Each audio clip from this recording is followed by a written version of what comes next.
नमस्कार दोस्तों, आप सभी का कलाम एकेडमी के ऑनलाइन प्लेटफॉर्म पर हार्दिक स्वागत है।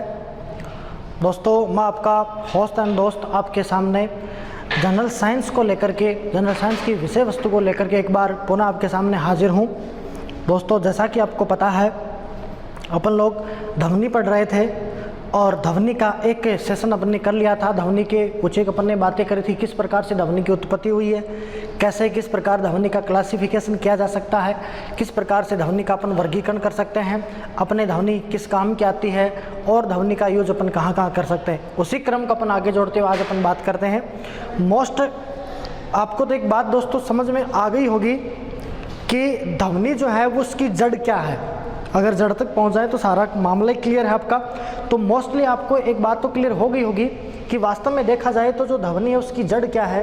तो जड़ के रूप में आपको पता भी चल गया होगा अब तो कि ध्वनि पैदा कहाँ से हुई। तो ध्वनि अपन ने पढ़ा कि आवृत्ति से पैदा हुई, क्योंकि समय के सापेक्ष जितनी ज़्यादा आवृत्ति हुई उतना ज़्यादा कंपन हुआ और जितना ज़्यादा कंपन हुआ उतनी ज़्यादा उस कंपन ने रूप लिया तरंग का, और तरंग को चाहिए माध्यम, और माध्यम से वो चली अपने पास आ गई। तो अपने पास ध्वनि, यानी ध्वनि की उत्पत्ति कंपन से हुई। और कंपन कहाँ से पैदा हुआ? तब अपन ने कहा कि कंपन जो पैदा हुआ था उसका आधार क्या था? तो अपन ने कहा उसका आधार फ्रिक्वेंसी था, आवृत्ति था। क्लियर है? अब देखो, मैं कुछ एक फैक्ट रख रहा हूँ आपके सामने, आप गौर करिएगा दोस्तों। देखो दोस्तों, पहला फैक्ट है, ध्यान से देखना। अब ध्वनि की उत्पत्ति तो किससे हुई? तो आप कहोगे आवृत्ति से हुई। तो पहले मैं आपको एक पॉइंट दे रहा हूँ, यहाँ से एक पॉइंट बना लेना आप। पॉइंट आपके पास कि जो आवृत्ति है, इस ध्वनि की आवृत्ति की बात करें तो मैं लिख रहा हूँ आपके सामने कि ध्वनि की आवृत्ति को मापने वाला मीटर, बात समझ गए होंगे। जैसे मैं आपसे कह दूं कि विद्युत धारा का मात्रक क्या है, तब आप कहोगे विद्युत धारा का मात्रक क्या, तब आप कहोगे एम्पियर। और एम्पियर को किस में मापे? तब आप कहोगे एमीटर में मापते हैं। बच्चे थोड़ी हैं, तो हम जानते हैं। वही बात मैं रख रहा हूँ। यहाँ से एक क्वेश्चन आप सारे गलत करते हो दोस्तों, वो क्वेश्चन मैं आपका सही करवाने जा रहा हूँ। तो ज़रा दिल थाम के बैठिएगा और मेरी बातों को भावनाओं के साथ समझिएगा। बिल्कुल मन लगा करके सुनना ज़रूरी है, सुनोगे नहीं तो काम नहीं चलेगा। ठीक है? तो आइए मेरे साथ। मैंने आपसे कहा है कि ध्वनि की आवृत्ति है, इस आवृत्ति को यदि मापना हो तो उसका मापने वाला मीटर क्या होगा? तो देखो, इस मीटर का नाम है सोनोमीटर। अब किसी का नाम सोनो भी होगा भाई, होगा तो होगा, हमें क्या, हम तो सोनोमीटर को जानते हैं। ठीक है? तो ध्वनि की आवृत्ति किससे मापी जाती है? तो आप क्या कहोगे दोस्तों? सोनोमीटर से मापी जाती है। ठीक है? ये सोनोमीटर हेनरिक हर्ट्ज ने बनाया था। इन्हीं के समान में आवृत्ति का मात्रक अपन HZ लिखते हैं, H बड़ा और H बड़ा और Z छोटा, तो वो हर्ट्ज अपन इसमें लिखते हैं। क्लियर है? दूसरी बात सुने, अब जो प्रश्न है महत्वपूर्ण वो यहाँ से शुरू हो रहा है। देखिए दोस्तों, मैं ध्वनि की तीव्रता की बात कर रहा हूँ। यहाँ पर मैं आपसे कह रहा हूँ, हम आपसे दोबारा कह रहे हैं कि ध्वनि है, इस ध्वनि की तीव्रता यानी इंटेंसिटी किस में मापें? तो ध्वनि की तीव्रता का जो मात्रक है वो हमारे पास है बेल। किसमें है? बेल की बात करेंगे। बोलते हैं ना, बेल बजाइए, बेल बजा करके आइए, घंटी बजा करके आइए। वो बेल कहाँ से आया?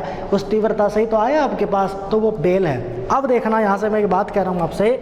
अब ये जो एक बेल है ना, इसकी अगर मैं बात करूं तो मैं आपसे कह रहे हैं, हम आपसे बोल रहे हैं कि एक जो बेल है ना आपके पास, इसका मान होता है 10 डेसिबल के बराबर, यानी कि डेसिबल।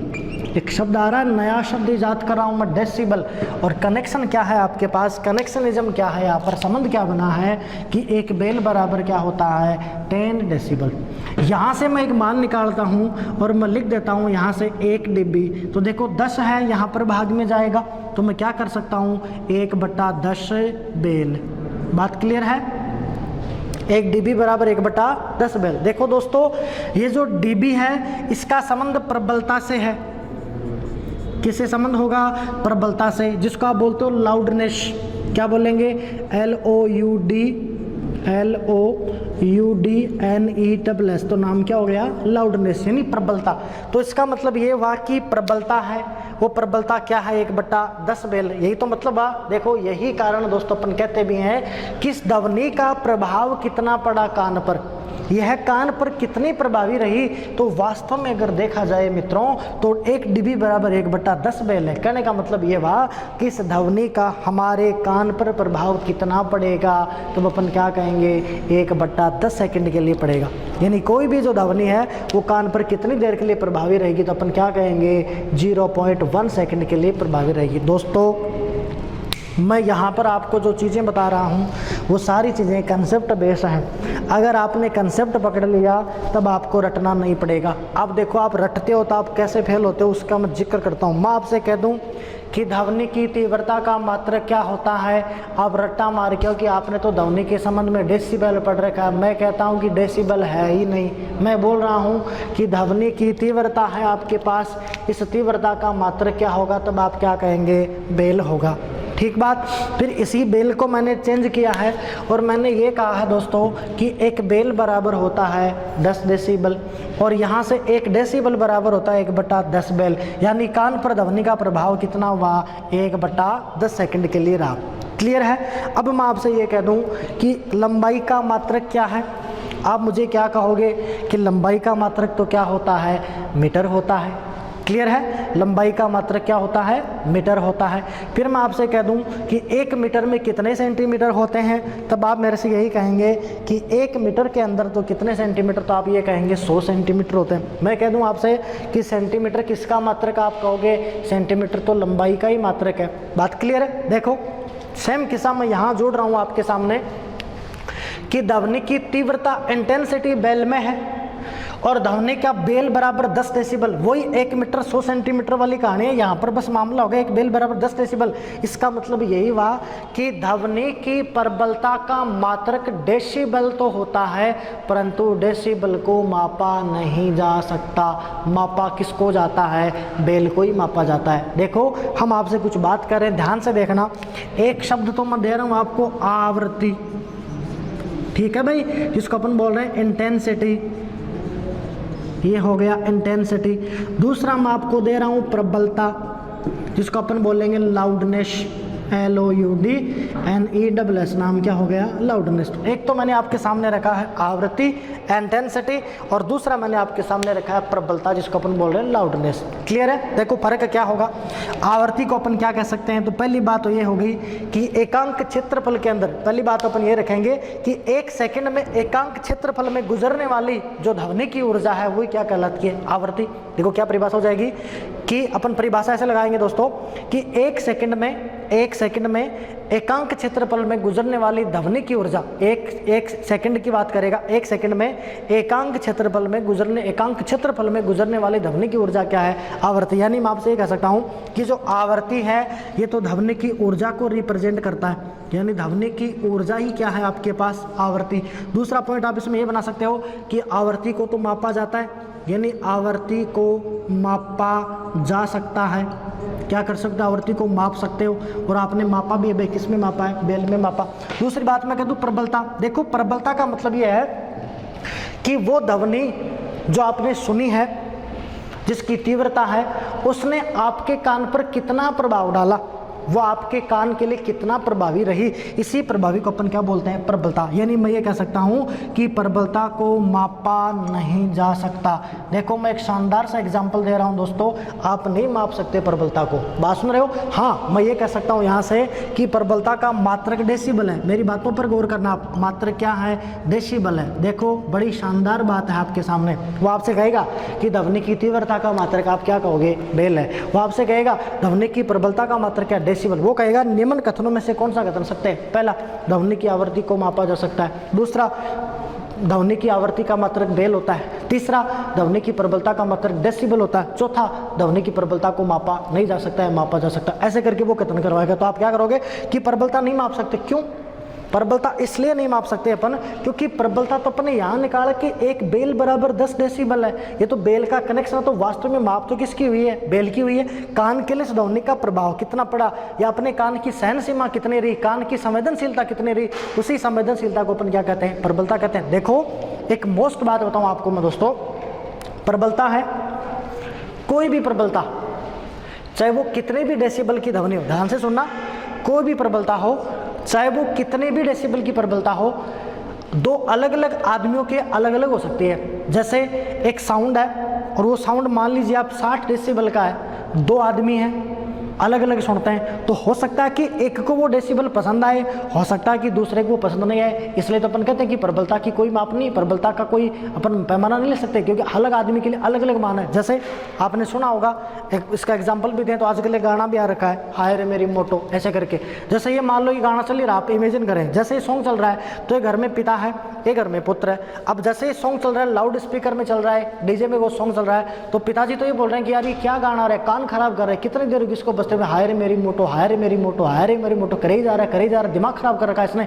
और जब आप अंदर बैठे हो और आप अंदर झूम रहे हो, हाय रे मेरी मोटो, हाय रे मेरी मोटो, आपको वो अच्छा लग रहा है, तो मतलब साउंड तो वही था ना। इसका मतलब यही हुआ ना कि एक ही प्रबलता की जो ध्वनि है दो अलग अलग आदमियों के लिए अलग अलग वैसे हो सकते हैं, डिपेंड करेगा उनकी सहनशीलता पर, डिपेंड करेगा उनके कान की संवेदनशीलता पर। इसलिए आप ये कहेंगे, एक क्वेश्चन लेके जाएंगे आप यहाँ से कि ध्वनि की प्रबलता का मात्रक डेसिबल तो है, लेकिन इस प्रबलता को मापा नहीं जा सकता, जबकि मापा किसको जाता है, तीव्रता को। और तीव्रता किसमें मापते हैं, बेल में मापते हैं। उम्मीद है बात आपको समझ में आ गई होगी।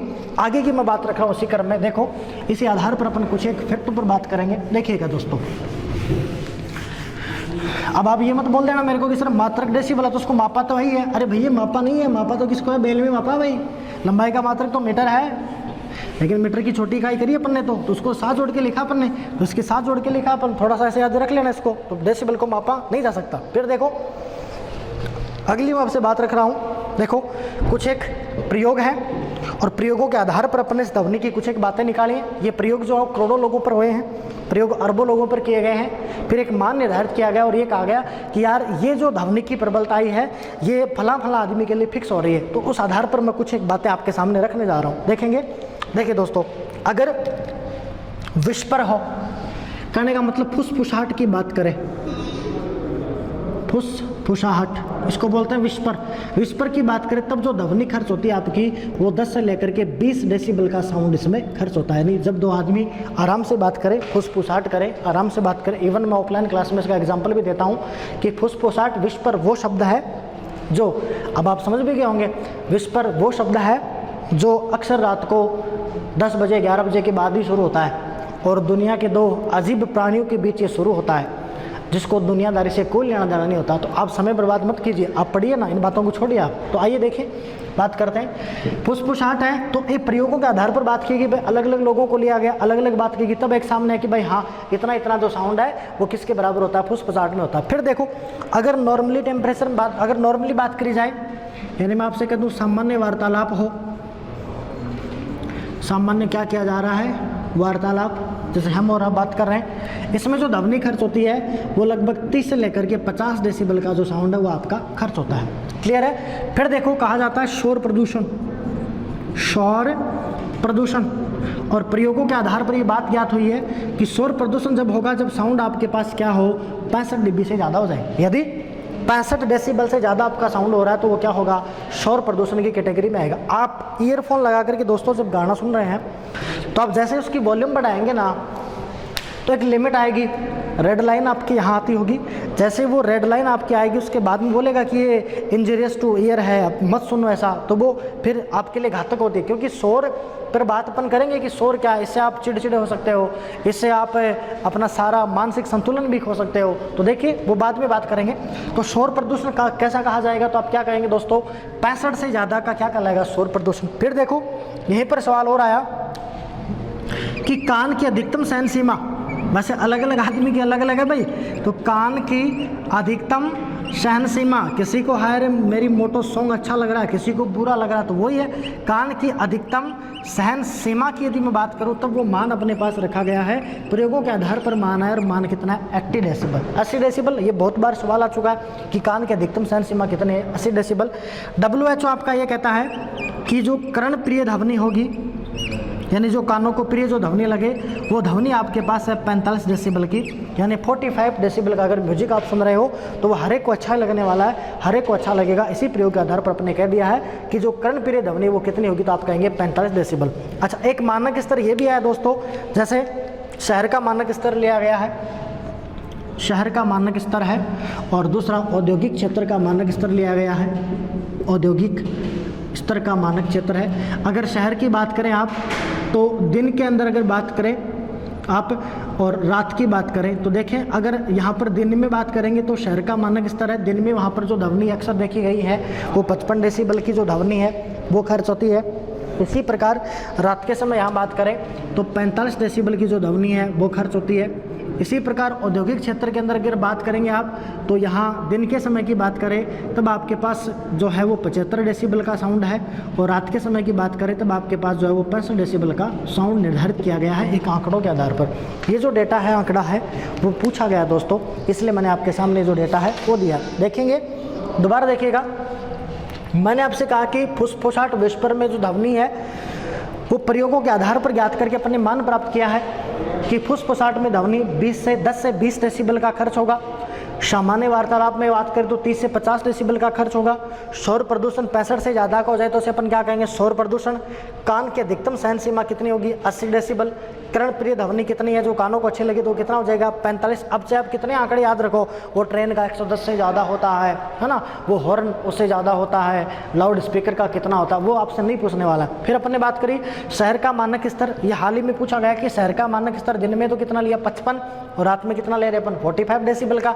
और औद्योगिक स्तर की बात करें तब दिन के अंदर 75 रहेगा और रात के समय कितना रहने वाला है, 65 डेसिबल का रहने वाला। आपको मैं फिर कह रहा हूँ, आपको याद रखना दोस्तों कि इंटेंसिटी यानी कि अब ध्वनि की बात करें तीव्रता की, दूसरी बात करें प्रबलता लाउडनेस की। अगर इंटेंसिटी और लाउडनेस में फर्क करें तो फर्क यही होगा कि मापा किसको जाता है, इंटेंसिटी को, और मापा किसको नहीं जा सकता, प्रबलता को, क्योंकि एक बेल बराबर क्या होता है 10 डेसिबल। इसीलिए अपन कहते हैं कि ध्वनि का कान पर प्रभाव कितना होता है, तब आप सीधा सीधा बोल देते हो कि ध्वनि का जो कान पर प्रभाव है वो 1/10 सेकंड के लिए होता है। बात क्लियर रहेगी आपको। इसी क्रम में देखो दोस्तों, आगे बढ़ते हैं, आगे की बात जो अपन रख रहे हैं, ध्यान रखना, हम आपसे फिर बोल रहे हैं, आप गलती करोगे कि प्रबलता का मात्रक क्या है, डेसिबल है, तीव्रता का मात्रक क्या है, बेल है। तीव्रता को माप सकते हो, प्रबलता को नहीं माप सकते। अब ये क्यों बोल रहे हो, आप बोलोगे मात्रक डेसिबल है, मैंने बात रख दी है, विषय वस्तु क्यों नहीं मापा जाता, क्योंकि उसी का एक पार्ट है। अब देखो आगे बात करते हैं दोस्तों, एक शब्द आएगा जिसको बोलेंगे तारत्व। क्या बोल रहे हैं अपन, तारत्व। इसको दोस्तों अपन बुलाते हैं पिच। पिच, तारत्व।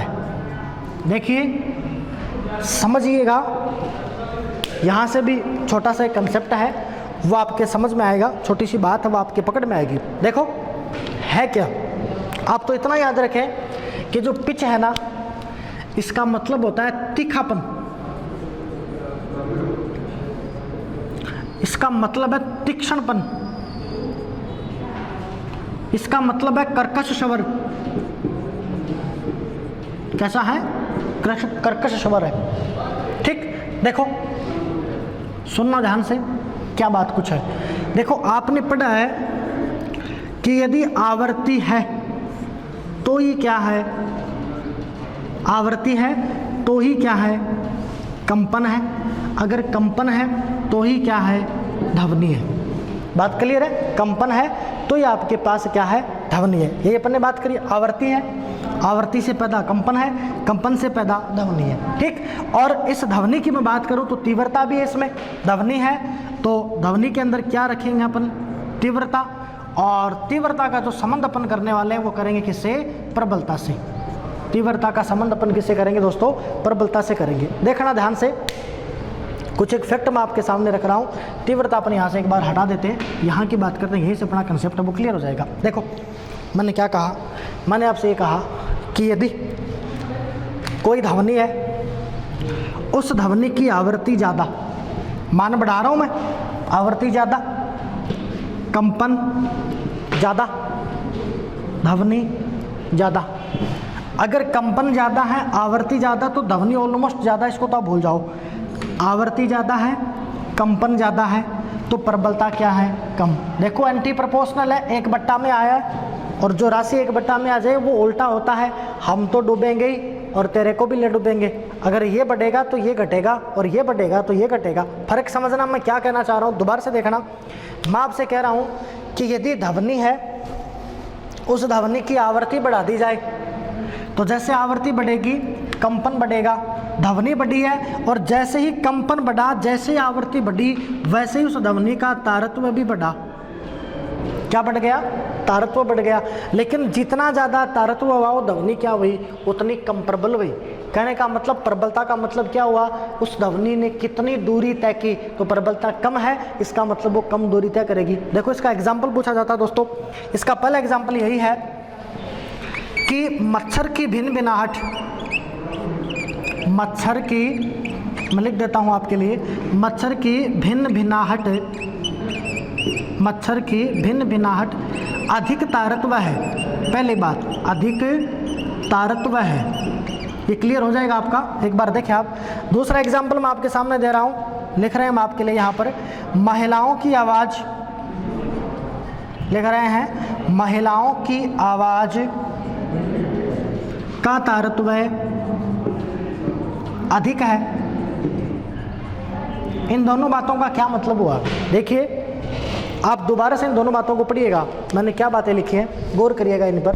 देखिए दोस्तों, पहली बात आपको दिख रही है, मैंने आपसे ये कहा है कि मच्छर की भिन भिनाहट अधिक तारत्व रखता है और महिलाओं की आवाज़ का तारत्व भी क्या? अधिक है। इसका मतलब यही हुआ ना कि यदि तारत्व ज़्यादा था तो उसमें आवृत्ति ज़्यादा थी, कंपन भी ज़्यादा थे, ध्वनि भी कर्कश स्वर की थी। भाई तारत्व का मतलब कर्कश है तो कर्कश स्वर है, इसका मतलब प्रबलता कम। देखो यहीं से अपने को सवाल मिल रहा है कि स्त्रियों की आवाज़ की या महिलाओं की आवाज़ का तारत्व ज़्यादा है या मच्छर की भिन्न भिनाहट का तारत्व ज़्यादा है, इसलिए इनकी ध्वनि कम प्रबल होती है। आप इमेजिन करें जैसे ये अपना कक्ष है, जैसे मैं यहाँ खड़ा हूँ और अगर ब्लैक बोर्ड के उस कोने में कोई मच्छर यदि भिन भिना रहा तो वो मेरे को नहीं सुनाई देगा। क्यों? क्योंकि वो कान के पास आएगा तभी मेरे को सुनाई देगा, तब उसको फटाक से हटाऊंगा कि अरे मच्छर आ गया। क्यों पता चला मेरे को? क्योंकि मच्छर की आवाज़ का क्या है? तारत्व ज़्यादा है, तो उसकी ध्वनि कम प्रबल है। सेम कंडीशन है महिलाओं की आवाज़ का भी क्या? तारत्व ज़्यादा है। अब किसी भी महिला से बोलिए कि वो आवाज़ लगाए, किसी भी आप लड़के से बोले कि वो ज़ोर से आवाज़ लगाए, वो नहीं लगा पाएगी। अगर तुलना करें किसी पुरुष से तो पुरुष की बजाय उसकी आवाज़ कम दूरी तय करेगी। क्यों कम दूरी तय करेगी? क्योंकि उसकी प्रबलता क्या? कम, क्योंकि उसमें ज़्यादा क्या है? तारत्व। तो आप क्या कहेंगे? महिलाओं की आवाज़ का तारत्व क्या है? ज़्यादा। दूसरी बात देखो दोस्तों, इसी चीज़ को अपन दूसरे हिसाब से अगर लिखें तो अपन ये भी कह सकते हैं, देखो जैसे इसी को मैं समझा दूँ आपके सामने, देखना ये तो मैंने बात ज़्यादा को लेकर के कर दी। अगली जो बात हम आपके सामने रख रहे हैं वो आपके सामने बात ये रखी जा रही है कि मान लो कोई ध्वनि है और उस ध्वनि की आवृत्ति कम है मित्रों, तो कंपन कम है, ध्वनि भी कम हमारे पास, चलो उस ध्वनि को हटा दें तो उसका तारत्व भी क्या अपने पास कम है। अगर तारत्व कम तो प्रबलता ज़्यादा। देखो इसका एग्जाम्पल आप सामने लिख रहे हैं बोर्ड पे हम। पहला एग्जाम्पल है इसका कि शेर की दहाड़, क्या बोलेंगे भाई? शेर की दहाड़ का तारत्व कम है। ठीक। दूसरी बात अपन बोलते हैं मर्दों की आवाज़ या पुरुषों की आवाज़, पुरुषों की आवाज़ का तारत्व कम है। देखो दो बातें मैंने बोर्ड पे लिखी है, दो बातें आपके सामने पढ़िएगा। मैंने क्या लिख दिया इस बार? देखो हमने ये लिखा आपके लिए कि शेर की दहाड़ का तारत्व कम है, यानी कि शेर की दहाड़ के अंदर जो आवृत्ति है वो कम है, कंपन कम है, तारत्व कम है। यदि तारत्व कम तो प्रबलता ज़्यादा।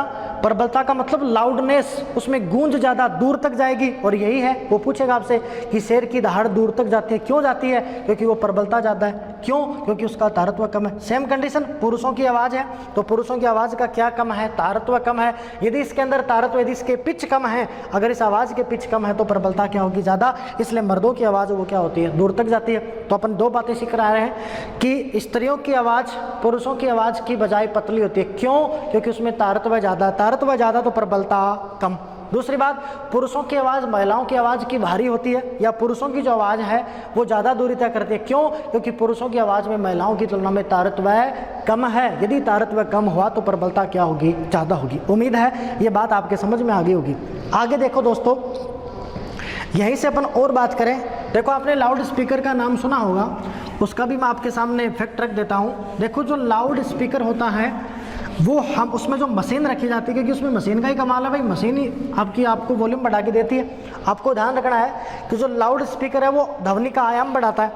अपने पढ़ा था ना, इस प्रकार से ग्राफ बनाया था एक, और मैंने कहा था ये चीज़ आयाम है, यानी अधिकतम विस्थापन आयाम है, तो लाउड स्पीकर क्या करेगा, आयाम बढ़ाएगा। देखो एक संबंध होता है, तीव्रता है ये समानुपाती होती है आयाम के वर्ग के। यदि मैंने आयाम बढ़ा दिया है तो तीव्रता बढ़ेगी, तो जैसे ही मैंने इसका आयाम बढ़ाया है तो लाउड स्पीकर क्या करेगा, आवाज़ को गूंजाएगा। तो आवाज़ क्या होगी भाई, आपको लाउडली सुना